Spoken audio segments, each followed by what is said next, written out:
Always wear sunscreen. Eat a balanced diet. A penny saved is a penny earned. You probably all learned these lessons as a kid.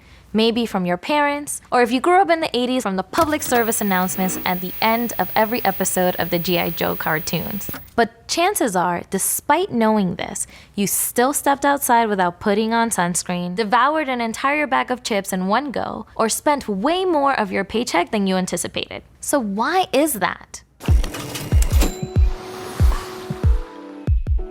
A few years ago, 2 Yale professors coined the term G.I. Joe fallacy to describe this very phenomenon. It's the mistaken idea that knowing is half the battle. But as it turns out, in most situations, just knowing something is not nearly enough for you to put it into practice. Information doesn't always change behavior. As a behavioral scientist helping families make better financial decisions, I've seen people struggle to save money, to cut back on their expenses, or to manage their debt, even after they've taken a financial literacy class. And the reality is that people fundamentally know what they need to do to improve their financial situation. We all do. The equation is simple.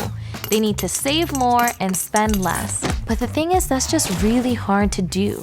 It's easier said than done. And I've been in this boat as well. So for example, I had a magazine subscription that I knew I should just cancel. I never read the magazine, and every month, money was coming out of my checking account. And every time I reviewed my budget, I saw it. I knew I had to cancel it, but I didn't. It took me 2 years to cancel that magazine subscription. And I'm sure I'm not alone. You probably have some type of subscription that you know you should cancel. And so the critical piece in all of this is to get rid of this belief that financial security is just a problem that we can teach away. In the US, for example, we spend nearly $700 million every year on financial education programs. Yet a team of researchers have found that these programs explained only 0.1% of the variance in financial behaviors. Not zero, but pretty close to it. Meanwhile, 20 states mandate financial literacy classes in high school, but studies have found that unless these programs are well implemented, they are unlikely to have any effect on a student's future credit score or their likelihood to invest. A more significant predictor of how well you manage your finances is your general ability to do math. From all of this, I've learned that behavior change is not an educational pursuit, it's an environmental one. If you are struggling, it's not because there's something fundamentally wrong with you. It's most likely because there's something wrong with how your environment is set up. Look around you.